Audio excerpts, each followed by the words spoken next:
तो आखिरकार Marco Rubio की यात्रा प्रारंभ हो गई है और इस यात्रा के साथ मुलाकातें भी शुरू हो गई है। पीएम मोदी के बाद डॉक्टर एस जयशंकर से द्विपक्षीय मीटिंग, लेकिन इन सब मीटिंग के बीच में कई सारी चीजें रूबियो ने चौंकाने वाली कही। जानेंगे और क्या चाइना ने 100 जहाजों को उतारा है, आखिरकार क्या मामला है जिसकी वजह से अमेरिका के सुर भी बदलते हुए नजर आ रहे हैं भारत के प्रति। जानने को मिलेगा बहुत कुछ, आइए जानते हैं इन खबरों को विस्तार से। मार्को रूबियो जब कोलकाता की धरती पर उतरे ना, तो फिर एक चीज देखने को मिला कि उन्हें रिसीव करने कौन आया था। ये सवाल सोशल मीडिया पर बहुत ज्यादा चर्चा का विषय बना हुआ है और जिसमें कहा जा रहा है कि मार्को रूबियो को लेने के लिए, रिसीव करने के लिए कोई बहुत बड़ा इंसान नहीं पहुंचा था।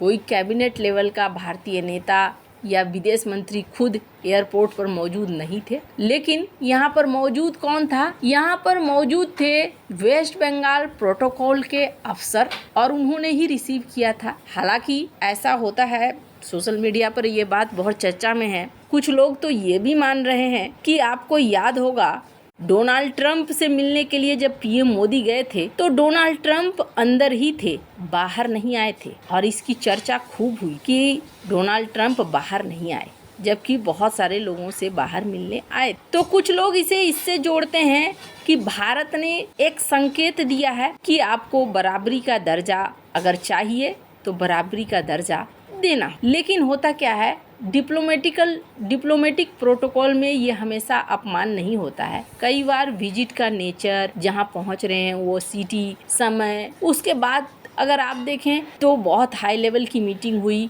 बहुत अच्छे से रिसेप्शन हुआ, डिनर भी हुआ और यहाँ डिनर में रूबियो को भारत की गर्मी ने थोड़ा परेशान भी किया और उन्होंने यहाँ कहा भी इस video Anchoring that is the relationship between the president and the prime minister. It's a personal relationship that dates back to the first administration when the president had a chance to visit here, and it has carried over into this second administration, and you can just see the connection between them, and I think that's incredibly important. It is. The connection between leaders is incredibly important. These are two very serious leaders that are focused not just on the short term but on the long term, and so I think that is important to note because it's a key part of the foundation of the relationship between our countries. And just in the past year, we've seen this partnership deepen in ways that don't often make headlines or aren't splashy, but are important and real and tangible and enduring. We've expanded commercial ties now with more than 20 billion in investments.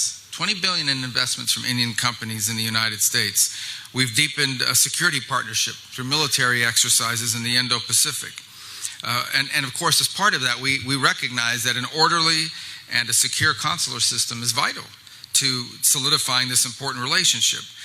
कि गर्मी बहुत है इसलिए मैं इस meeting को छोटा ही रखूंगा। थोड़ा हल्का फुल्का मजाक होते हुए मामला हल हुआ। उसके बाद डिनर का हुआ और डिनर में सारे खुश ही नजर आ रहे हैं। पर इन सब के बीच में पीएम मोदी की भी बात करें तो उनसे भी इनका बहुत अच्छा मुलाकात हुआ और ये मुलाकात काफी बढ़िया बताया। खुद अगर मार्को रूबियो की बात करें तो रूबियो ने कुछ ऐसी बातें कही जिनको लेकर ये कहा जा रहा है कि अचानक से सुर कैसे बदल। फर्स्ट पोस्ट की इस आर्टिकल को देखिए। रूबियो का कहना है कि हमने भारत को टारगेट नहीं किया था। किस चीज के लिए? रूसी तेल के प्रतिबंधों को लेकर। रूस पर जब हम प्रतिबंध लगा रहे थे तो हम ऐसा नहीं है कि भारत को चाह रहे थे कि भारत पर प्रतिबंध लगे। हम तो बस ये चाह रहे थे कि भारत धीरे धीरे तेल के ऊपर निर्भरता रूस से कम करे और अन्य देशों के साथ तेल खरीदना शुरू कर दे। हालांकि मार्को रूबियो ये बात यहाँ कहकर चले गए, लेकिन इसी रूसी तेल की अगर बात करें तो रूसी तेल का हवाला देकर टैरिफ लगाया गया था भारत के ऊपर, जबकि चाइना आराम से यहाँ तेल खरीद रहा था। खैर, उस समय व्यापार के लिए दबाव बनाया गया, लेकिन अभी जेडी वेंस अगर ये कह रहे हैं तो इसके पीछे एक बड़ी वजह यह है कि अमेरिका चाहता है कि रिश्ते अच्छे हो जाएं। और सिर्फ इतना ही नहीं, इन्होंने एक और बात कही। पहली बात कि इन्होंने कहा हम अब इस्तेमाल करेंगे अमेरिका फर्स्ट वीजा टूल। अब ये क्या बला है? तो इस बला के बारे में समझिए। ये दरअसल क्या है कि अमेरिका के लिए जो फायदेमंद होगा उसको हम जल्दी वीजा देंगे, जैसे कि आईटी एक्सपर्ट हो गए, डॉक्टर हो गए, इंजीनियर हो गए, स्टूडेंट्स या जो गैर जरूरी है उनको जल्दी हम वीज़ा नहीं देंगे। एक तरीके से सोचें तो एक बड़ा वर्ग था भारत का आईटी प्रोफेशनल, इसके लिए दरवाजे अमेरिका खोल रहा है।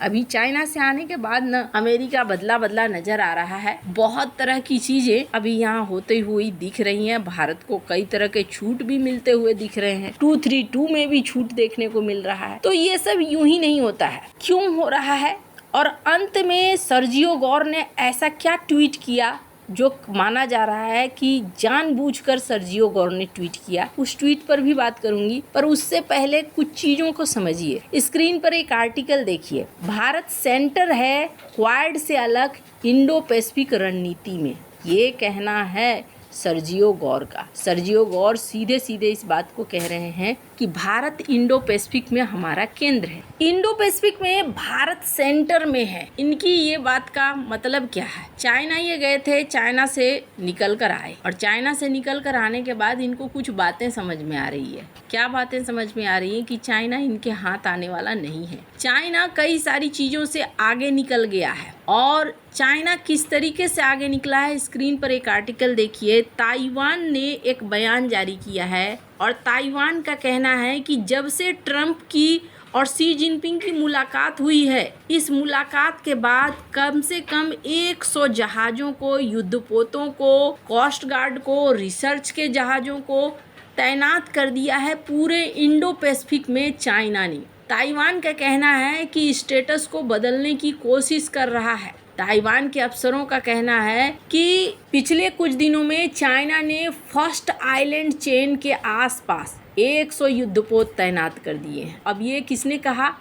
National security council chief Joseph Wu ने कहा। इन्होंने कहा पीएलए की नेवी की warship, coast guard ship, surveillance, research के युद्धपोत ये तैनात हैं। अब फर्स्ट आइलैंड चेन क्या है, कहाँ कहाँ तैनात किया है? जापान, ताइवान, फिलीपींस, इसके आसपास पैसिफिक तक। ये अमेरिकी सहयोगी हैं और चाइना अब इनके आसपास अपनी तैनाती खड़ी कर रहा है। एक ग्रे जोन टैक्टिक्स का इस्तेमाल कर रहा है। रोजाना जहाज को भेजना, रोजाना फाइटर जेट को भेजना, पेट्रोलिंग करना, मिलिट्री ड्रिल करना, रिसर्च वेसल्स के माध्यम से नज़र बनाए रखना। धीरे धीरे लोगों को लगेगा ये तो होता ही है, रोज होता ही है, रोज होता ही है, और फिर किसी एक दिन हमला कर देना। ये चीज़ अमेरिका भी समझता है। मैंने पहले भी कई बार कहा है और एक बार फिर मैं कह रही हूँ, ताइवान को किसी भी कीमत पर इस वक्त, जबकि TSMC का विकल्प अमेरिका के पास नहीं है, अमेरिका नहीं सौंपेगा चाइना को। अब इसके लिए अमेरिका की प्लानिंग देखिए। स्क्रीन पर एक आर्टिकल देखिए। अमेरिका प्लान कर रहा है कि साल 2030 तक अमेरिका